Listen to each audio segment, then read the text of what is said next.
Oi, gente, tudo bem? Estamos aqui novamente. Dessa vez eu e o Pedro. A gente está fazendo várias turminhas, duplinhas diferentes. Então, a gente vem aqui falar um pouquinho sobre inovação com dados abertos, a importância dos dados abertos, né? Pode passar. Esse é o Pedro. Ele é lá da Capra, trabalha lá com a gente. Eu, de novo, sou socióloga do time de pesquisa da Capra. O Pedro é mais da consultoria.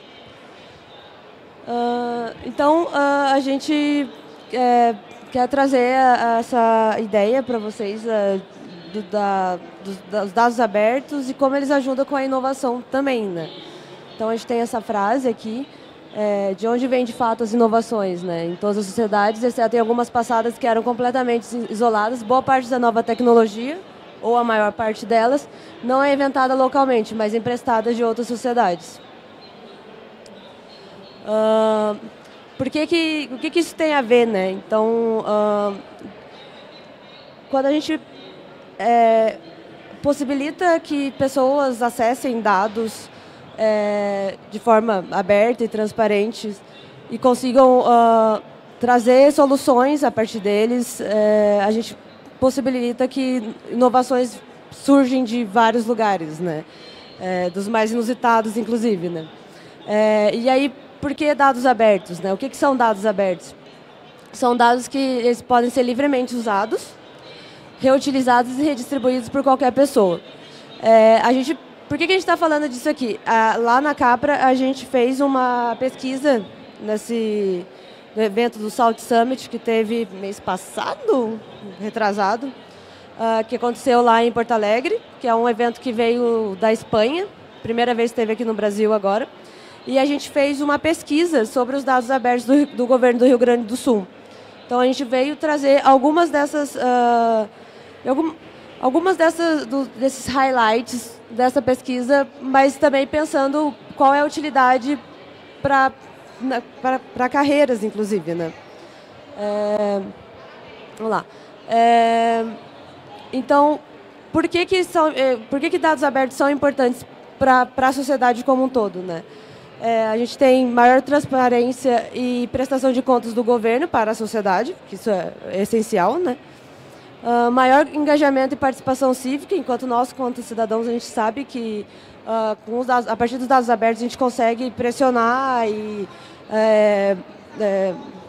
cobrar mais dos governos, né? Melhor eficiência dos setores públicos e privados, justamente porque a gente tem essa possibilidade de engajamento, né, enquanto retorno de sociedade. E também a gente consegue fazer com que a inovação seja estimulada, o empreendedorismo, né, e ajude a economia de uma forma geral, assim. Aí a gente trouxe algumas coisas de exemplos que são feitos com dados abertos na sociedade. Não, aqui no Brasil, né? Não sei se vocês já ouviram falar, tem essa operação Serenata de Amor, que eles usam inteligência artificial para fiscalizar contas do... Como é o nome daquilo? Esqueci a palavra. As notinhas de prestação de retorno de nota fiscal, dos deputados, né?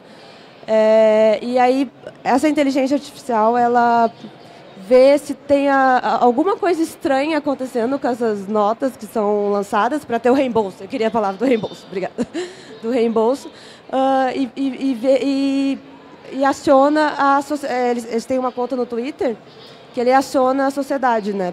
Pela conta no Twitter e fala, nessa nota aqui tem alguma coisinha estranha aqui. Isso é um robozinho, é uma inteligência artificial que pede, aí no caso, pede uma colaboração da população para fazer essa cobrança, né? Aquele QR Code ali, volta lá um pouquinho, aquele QR Code, se vocês quiserem, dá para acessar, mas é só procurar a Operação Serenata de Amor. E aqui são alguns dados deles, porque aí quando eles fazem essa cobrança, né, os deputados eles têm que estornar o dinheiro se há alguma cobrança indevida, né? Então já teve 128 milhões de reais já contestados, né? Aí aqui tem alguns dados interessantes de notas de pedido de reembolso aqui. Por exemplo, um deputado já foi reembolsado por bebida alcoólica em Las Vegas. E aí o robozinho identificou e ele teve que retornar o dinheiro, né? 6.205 é o valor de uma nota por reembolso referente a uma refeição. Isso também é um problema, né? Então, essas coisas distantes, o robozinho identifica e aciona a sociedade civil pelo Twitter, né? E aí, assim, tem outros dados aqui. 2 deputados já pediram o reembolso de 13 refeições feitas no mesmo dia, e aí tem algumas regras, né? Eles podem pedir uma refeição por dia para cada um deles, né? Então, tem várias coisas que o robozinho acaba fazendo via web scraping, né? E via inteligência artificial para identificar essas coisas fora do normal, assim, né? Era só um exemplo. A gente também tem essa iniciativa, que é o Querido Diário, que é fazer um web scraping em vários sites públicos de prefeituras, né, dos municípios no Brasil, para ter acesso aos diários oficiais dos municípios. Então, eles estão trabalhando, porque cada município tem um tipo diferente de publicação dos diários, e é bem complicado isso. Isso é uma coisa que a gente se discute também, né, a publicação desses documentos públicos, cada um num padrão diferente, de uma forma diferente, né? Então, eles estão trabalhando para dar acesso à população, o objetivo é todos os municípios do Brasil, né? Eles já têm 27 já, e isso é um trabalho bem trabalhoso, assim, né? 2.420 já estão coletando os diários, baixando os diários, né? E já 600 cidades já foram mapeadas pelo censo. E aqui, só como também referência, a Openology Brasil, ela tem várias iniciativas de publicação de e-books, de pesquisas sobre dados abertos, inclusive como disponibilizar esses dados. Uma das coisas que se debate muito, essa questão de padronização desses dados. Muitos órgãos públicos, eles liberam dados em PDF, de não leitura, né? Que eles querem só a imagem, assim, só escaneado. Isso, estão dando acesso, mas nenhuma código de programação consegue ler aquilo corretamente, não consegue transformar numa planilha, a gente não consegue fazer uma análise. Então, assim, estão dando acesso, mas não é um acesso acessível, né? Então, disso tudo é uma discussão. E a nossa ideia aqui é que a população tenha conhecimento disso e pressione os órgãos, né, para abrirem os dados, disponibilizarem os dados de uma forma que ajude a análise desses dados, não só disponibilizar de qualquer jeito um escaneado de uma planilha, para poder fazer pesquisa, né, fora das instituições públicas, né, que nós, da sociedade civil, também possamos analisar esses dados. Aí o Pedro vai falar um pouquinho do South Summit lá. Legal. Obrigado, Yara. Eu queria contar agora, a gente falou de alguns casos de terceiros, né? Yara contou para vocês, eu queria contar um pouco de um caso que a gente mesmo fez no South Summit, que foi esse evento que aconteceu faz 2 mesinhos atrás, é um evento bem grande, da Espanha, e aconteceu pela primeira vez no Brasil, e vai acontecer acho que mais umas 3 edições, está certo, aí pelos próximos anos. Mas foi um evento bem grande que teve lá no Sul. Ao todo, acho que umas 30 mil pessoas passaram durante os 3 dias de evento. E aí a gente, da Capra, a gente teve uma parceria com o governo para justamente trabalhar essa temática de dados dentro lá do South Summit. Aproveitar que ia ter muita gente participando, né? Tinha uma conexão com o governo bastante forte, o governo era um dos promotores do evento. Então a gente abraçou essa oportunidade para justamente falar sobre essa temática de dados, cultura analítica, ciência de dados como um todo, né? E aí a gente pensou assim, legal, vamos trabalhar os dados do governo. Como que a gente pode fazer isso? E aí a gente chegou nessa proposta de criar um mural vivo de dados. Então, não levar para as pessoas um PDF ou um Excel, que talvez tenha uma barreira de entrada muito grande, mas levar a algo que seja dinâmico, que seja amigável, né, que justamente elimine as barreiras entre a sociedade e as informações relacionadas ao governo. Porque nada adianta a gente ter um monte de base, um monte de informação lá disponível se o acesso é difícil, se as pessoas não têm conhecimento disso. Então, grande parte do trabalho, quando a gente fala de dados abertos, é a comunicação também. Não adianta existir se ninguém sabe trabalhar, se ninguém sabe que existe. E aí, o Rio Grande do Sul até tem um portal de dados abertos, tá? E tu abre e ele até não é tão feio assim, ele até tem uma cara meio amigável, mas ele não é a coisa mais acessível do mundo, né? Ele tem lá uma lista gigante de bases, de temáticas, alguns arquivos incompletos. Imagina que um cidadão comum quer ter uma informação sobre segurança ou sobre educação na região dele. O cara vai ter que abrir o site, procurar o dataset específico, baixar, abrir dentro do Excel qualquer outro software, procurar lá a informação que ele quer na linha específica. Então não é um processo legal, não é um processo bacana. E aí justamente a gente teve a ideia de fazer o mural. E aí foi isso que a gente fez, né? Então muito mais amigável, muito mais bonito do que levar lá um monte de planilha de Excel. E não que isso não tenha valor, né? A Yara e o Júlio aqui, os dois são mega acadêmicos. A gente precisa ter esse dado disponibilizado bruto também para fazer análises mais profundas.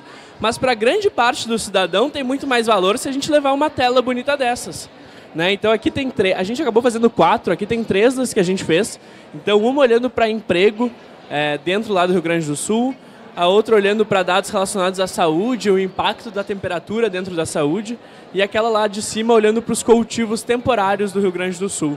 Então algumas plantações que, se eu não me engano, de tabaco, milho e alguns outros cultivos menores que tem lá no sul. E a outra tela que não está aí o print dela, mas foi uma tela falando sobre segurança. Então algumas cidades que estão participando de um novo programa de segurança e tentando entender se esse programa de segurança que está sendo implementado de fato teve impacto e reduziu homicídios, assaltos, enfim. Então é um jeito muito mais amigável, muito mais bacana da gente levar a informação tanto à sociedade quanto aos jornalistas, por exemplo, né? Daqui a pouco um meio de comunicação quer comunicar algo relacionado ao Estado, relacionado ao Brasil, é muito mais fácil tirar a informação daqui do que tirar de uma base de dados. Vamos passar? Né? Então, essa era a entrada lá do South Summit, que teve 3 dias de eventos com 30 mil pessoas, e esse aqui era o stand do governo, que tinha essas 4 telas aí, acho que eram umas telas de umas 50 polegadas, bem grandonas, exibindo esses dashboards, né? Eles ficavam rodando aí nessas 4 telas. E é impressionante, né? A gente ficou um tempo ali nesse stand do governo, acompanhando, e as pessoas passavam na frente e a tela chama atenção, né? As pessoas batiam ali, o que é esse monte de gráfico, né? O que é essa tela azul aí que vocês estão mostrando? Então é um jeito da gente incentivar até quem não está muito ligado nessa história de dados, a quem nem se importa muito com isso, parar e prestar um pouco de atenção. Legal. Esse foi o projeto que a gente fez lá com o South Summit, teve algumas outras iniciativas, mas acho que agora que não faz tanto sentido a gente comentar elas. Queria trazer esse aqui, muito bacana, né? Eu falei de jornalistas. Esse cara, chamado Rodrigo Menegai, ele tem um trabalho muito bacana, ele é um jornalista que trabalha bastante com dados. E um tempo atrás, na mesma pegada do Serenato de Amor, eu acho até que esse projeto foi antes do Serenato de Amor, ele fez uma análise do quanto que o governo, né, que os reembolsos de deputados eram gastos com churrasco. E aí ele fez uma análise que nos últimos anos, no último ano, acho que era até julho de 2017, tinha sido gastado mais de R$1 milhão só com churrasco, né? E aí ele criou essa visualização de dados linda aqui, que mostrava ano a ano, né? E aí tinha em vez de ser um gráfico de barra, ele fez como se fosse uma chama. E aí tem várias informações mega interessantes. Aqui tem um churrasco lá que custou R$15 mil, por exemplo. Outro aqui de 7 mil em 2015, 6 mil. Então, de novo, não quer dizer que está errado fazer um churrasco, ou, né, existe o reembolso para isso. Mas o legal é a gente trazer o questionamento, é a gente elucidar, o cidadão saber que esse dado existe e que ele pode ir atrás disso. E aí, aqui, conectando um pouco mais com o lado do empreendedorismo, né, a gente estava falando um lado bem de dever social, assim, mas tem um aplicativo que se chama Menor Preço, lá do Rio Grande do Sul também, e ele está conectado com o serviço de... sabe aquele serviço? Todo estado tem isso, que tu dá o teu CPF e aí tu pode ganhar um dinheiro de volta no final do ano, né, se tu cadastrar o teu CPF em todos os cupons fiscais. E aí, a Receita lá resolveu usar esse aplicativo, que ele analisa os dados de todas essas notinhas que o pessoal dá ao CPF, e ele olha onde que tem um produto mais barato na tua região. Então, por exemplo, eu quero comprar, sei lá, fralda. Estou dando um filho comprar fralda. Tu abre o aplicativo e aí tu pesquisa o modelo de fralda lá que tu quer e ele olha todas as últimas compras e na tua região qual que é a farmácia ou supermercado, enfim, que tem aquela fralda mais baixa. Tem aquela fralda por um preço mais baixo, né? Então é trazendo um serviço, é aumentando a eficiência, trazendo um benefício para o cidadão através dos dados. E aí o mais legal, né, que lá no South Summit surgiu um projeto de uma startup em cima do app menor preço. Então o pessoal que estava lá, então vocês imaginam, já existem os dados da Receita. A Receita foi lá e fez um app. E aí o pessoal foi lá e fez um app em cima dos dados da Receita desse app, que é o Bairro Finder. Eles estão super início de projeto ainda, eles estão desenvolvendo nesse momento, mas eles olharam, eles pegaram esses dados, entenderam o que estava sendo comprado em cada região e eles estão montando um serviço que é tu quer começar uma padaria, por exemplo. Qual que é o melhor lugar para tu abrir essa padaria? Onde que tem mais consumo? Onde daqui a pouco tem um consumo reprimido, inclusive cruzando com dados de IBGE e, enfim, censo de modo geral. Então eles pegaram esses dados de receita, dados do IBGE e mais outros dados públicos e estão criando um serviço de recomendação, né, para empreendedores da onde que tu pode abrir o teu negócio. Então a gente vê que tem muita oportunidade nesse meio com dado aberto, né? E não só para criar coisas legais, aí, pode passar mais um. Não só para criar coisas legais, por causa de um dever cívico, talvez, que vocês tenham, não só para montar uma startup, mas acho que uma coisa muito legal, e até o Bruno lá do JavaMan falou isso, dados abertos é fantástico para tu montar portfólio. Né? Vai lá, acessa o portal de dados abertos da tua região. Às vezes tem dados abertos que não é necessariamente de região, mas é de um assunto que tu gosta. Vai lá, baixa esses dados, explora, né? Desenvolve um projeto em cima disso, busca o que tem de interessante naquela base ou naquelas bases, né? Agrega valor em cima disso e aí compartilha. Usa, enfim, o GitHub, Instagram, LinkedIn. A gente teve a talk da Amanda aqui mais cedo falando justamente como vocês podem comunicar e compartilhar esses trabalhos profissionais de vocês, né? Mas tá aí uma baita iniciativa, tanto para vocês ganharem experiência, quanto vocês montarem um portfólio aí, sem necessariamente ainda ter um trabalho, né? Porque a gente sabe que é uma dor bem grande, tanto da área de dados como várias outras, é que o pessoal pergunta, né? Tá, mas o que tu já fez na área? Eu falo, não, mas não fiz nada ainda, porque eu estou tentando conseguir um emprego para justamente conseguir fazer algo na área. Então aí, dados abertos é uma baita solução para justamente pular essa etapa aí e tu começar a trabalhar alguns projetos pessoais teus. De novo aí, né, fazendo um pouquinho de propaganda, a gente tem que fazer propaganda sempre, mas, né, capra.in/estudos tem um monte de conteúdo para auxiliar vocês nos seus projetos. Pode passar mais um. Né, aqui tem meu e-mail, tem o e-mail da Yara também, a gente está sempre disposto a ajudar vocês. Procure nosso nome no LinkedIn, qualquer coisa, venham conversar com a gente aqui depois da talk. Mas essa era um pouco da mensagem que a gente queria passar aqui para vocês hoje. Tem muita coisa, claro que tem muito dado ainda que está fechado e devia ser aberto, mas já tem muito dado aberto que pode ser muito bacana de trabalhar. Mais algum comentário, Yara? Não? Era isso aí? Obrigado, pessoal. Valeu.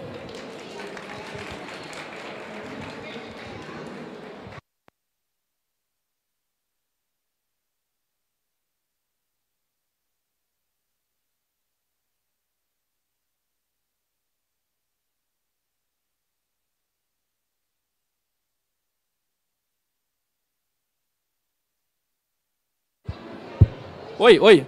Bem, aprendendo com o showman ali, ó, o JavaMan. JavaMan disse que eu tenho que fazer pergunta. Abri vocês para fazerem pergunta, na verdade. Alguém tem alguma dúvida? Aqui, Heloísa, não é? Viu aí? Nessa e nas outras palestras que vocês estavam dando, vocês falaram sobre a dificuldade de comunicação como uma soft skill que atrapalha bastante na questão da autenticidade e da conclusão do sucesso do projeto de ciência de dados. Essa comunicação, para mim, é um conceito muito amplo. E o que seria a comunicação que atrapalha o projeto de ciência de dados? É quando eu tento comunicar os resultados do meu projeto e aí o meu gestor não recebe, não capta toda a informação, ou o gestor que pega essa informação e não dá a finalidade devida, não fazendo um aproveitamento. O que seria essa comunicação? Legal. Muito boa pergunta. A gente fala comunicação como resumindo um monte de coisa, tá cheio de coisa lá dentro, né? Mas tu levantou um ponto bem interessante, tá? Tu falou o que o cara faz com esse dado. O que o cara faz com esse dado a gente já não consegue trabalhar, né? Depende dele, a gente tem que engajar, enfim, acho que isso é uma outra coisa que a gente pode comentar. Mas essa diferença, tem uma diferença que a gente gosta de trabalhar bastante ali no Instituto, que é Highlight e Insight. Então, a gente sempre comenta que as áreas de analytics, as áreas de data science, enfim, a gente tem que chegar até o highlight, né? Então, por exemplo, estou olhando lá a base, né, da receita lá que a gente falou da nota fiscal. Então, vamos pesquisar lá dentro e descobrir que, por exemplo, tem um bairro específico que está vendendo tal produto muito mais barato que o outro. Né? 10% mais barato que todo o resto da tua cidade está sendo vendido mais barato naquele bairro. Tu levar essa informação de, ó, no bairro X está sendo vendido fralda por 10% mais barato. Isso é um highlight. Agora, se tu disser que é bom, que tu deve comprar lá, que tu tem que comprar lá, tu está botando um juízo de valor em cima. Isso é um insight. Então, eu acho que essa é uma linha meio tênue, assim, mas é importante a gente saber. O nosso papel como cientista, como analista, enfim, é trazer o highlight. Então, é pegar e levar da maneira mais simples possível. Eu achei até bacana comentar do Data Wall, por exemplo, a gente levou da maneira mais amigável possível. Mas a gente estava mostrando o dado, a gente não estava botando um juízo de valor em cima, né? Quem tem que botar o juízo de valor em cima é a área de negócio, é o teu cliente, né? É o teu parceiro, enfim. É quem está trabalhando contigo, mas não tu, o analista. Feito, obrigado. Mais uma. Deixa eu só ver se mais alguém tem, senão a gente volta para... A Heloísa vai ganhar uma caneta da Capra, que é a que mais participa aqui. Pessoal, alguém mais quer fazer uma pergunta? Senão a gente já vai para... Não? Então vamos lá, tudo de novo. Eu vi que vocês, no caso, têm o site como repositório de tudo que vocês fazem pesquisa, né, que vocês montam a documentação. E eu queria entender se vocês, como forma de divulgação do trabalho de vocês, da pesquisa, para Capra mesmo, é só o repositório, vocês produzem o documento ou vocês fazem apresentação interna, vocês convidam os stakeholders e gestores para poder estar fazendo acompanhamento e apresentação do resultado final? Show, legal. Deixa eu voltar um slide aqui, na verdade. Esse aqui. E aí a projeção aqui corta um pedaço do slide, tá? Mas eu acho bacana de falar essa frase aqui, ó. Shaping the Analytical Future, ou moldando o futuro analítico. Então a gente faz muito essas pesquisas, a gente vem aqui na campus, né? Outra pessoa ele falou, a gente não ganha nada para estar aqui na campus. Não, é verdade, a gente não ganha nada para estar aqui na campus. A gente é convidado, e eu diria que 99% das pessoas aqui na campus são voluntárias. Mas por que a gente faz isso? Porque justamente a gente quer participar dessa conversa sobre o que é um futuro mais analítico, né? A gente vê muitas empresas e o mercado como um todo, às vezes, indo para um lado extremamente técnico e fechadinho e achando que dado vai resolver todos os problemas do mundo. E a gente está aqui levantando essa maneira de, não, calma aí. Tá, dado é muito legal, dado pode nos ajudar, a gente gosta, a gente trabalha com isso, mas tem várias outras coisas, né? Tem um lado humano, às vezes, que a gente tem que prestar atenção, tem muito viés, e até a última publicação é justamente falando sobre isso, é sobre o viés, né? Sobre ética. Então a gente faz todas essas pesquisas, tanto para compartilhar com os nossos clientes de consultoria, porque eles gostam bastante, eles consomem, eles se aprofundam cada vez mais no tema, mas é para movimentar a sociedade como um todo, né? Não adianta a gente querer trabalhar ciência de dados se ninguém dá bola para ciência de dados, né? Então o nosso objetivo é movimentar essa área mesmo. Obrigado. Pessoal, já estão levantando plaquinha lá no fundo, mandando eu parar. Mas era isso, pessoal. Muito obrigado aí para quem ficou até o final. Qualquer coisa, né? Pedro Venturini, vem me chama aqui, procura no LinkedIn, a gente conversa. Mas é isso, pessoal. Não fiquei com receio, beleza? Tchau, tchau. Obrigadão.